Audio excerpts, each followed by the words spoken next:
For government agencies, ano siya, unusual po ang amount ng pag-withdraw. So unusual.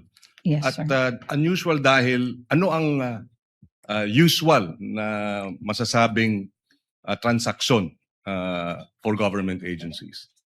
For DepEd, sir? Yes. For DepEd, parang nagre-range lang ng mga nasa, I'm not sure masyado, sir, pero parang mga 10, mga nasa ganoon lamang. 10 million cash.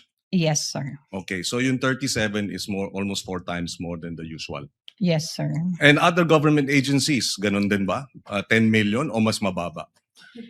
With Land Bank DepEd po, No, other government agencies. Yes, in Land Bank DepEd branch. With Land Bank DepEd, si DepEd lang naman po kasi ang so- aming government agency Okay. hawak. Okay.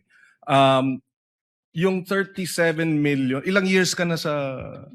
34 years, sir. So in your 34 years, was this the first time you had to deal with 37 million cash 3 times in a period of 3 quarters?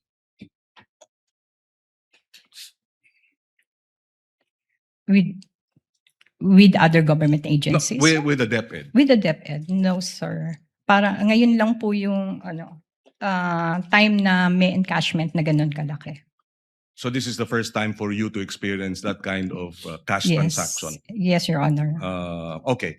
And not in the DepEd, you were also manager in other DepEd, in other land bank branches? Yes, sir. So in other land bank branches, when you were the manager, would you say the same, that walang ganyang kalaking mga transaksyon ang ibang mga government agencies involving cash? Meron naman po. So which government agencies would this be? Your Honor, baka may violation ako ng bank secrecy law if I mention.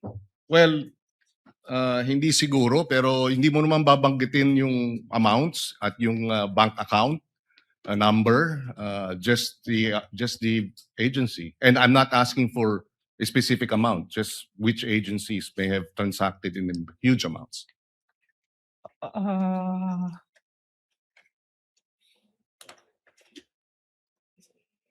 I really Well, can't. suffice it to say that what you're saying is, in your previous experience, it has happened, pero dito sa DepEd, it has never happened. In DepEd, Yes, sir. Land Bank.